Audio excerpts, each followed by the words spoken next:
In this class, we were looking at a concept that I think is pretty interesting, where normally when we switch into cross system from parallel system, the way that's normally taught, and the way we normally teach it, is we take a step and the men switch weight without the woman, and then we move into cross system.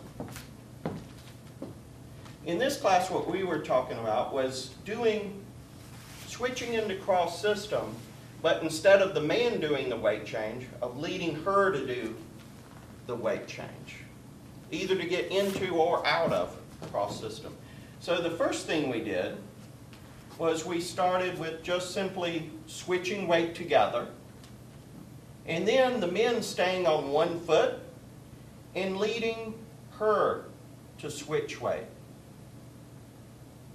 And he could switch weight himself and then lead her to switch weight. Notice it's very subtle. It's just in the embrace, just a little bit of a settling.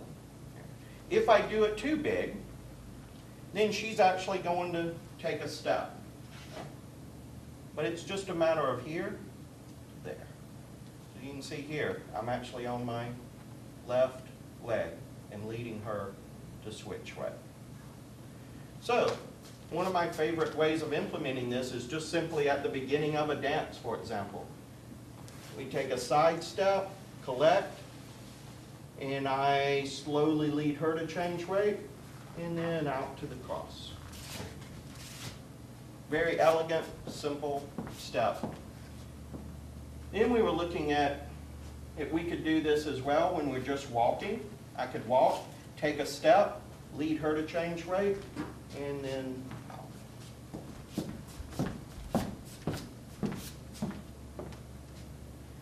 Or to make things a little more complicated, we could take this side step. First, I could do the weight change, so we're moving into cross system.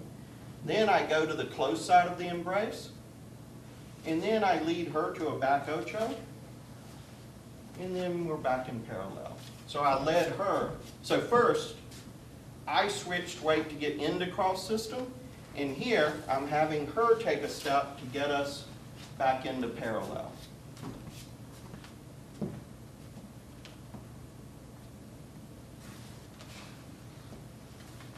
Here, there.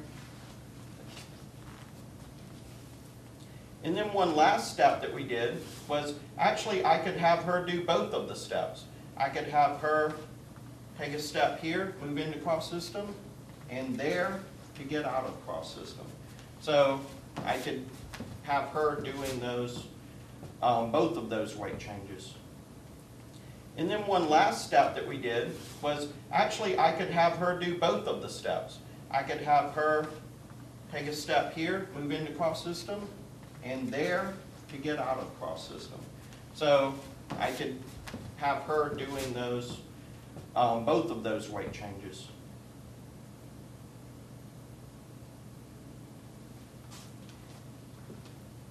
In open, I can usually get a little bit more of a pivot here. In close, it might turn a little tighter into sort of just a back cross there. But the idea is still the same. So from this angle, so either a back cross or more of a pivot. Because a pivot should be possible in close as well. It's just to get that, I have to relax my right side a little more to let her roll around so that she can easily pivot there for that step.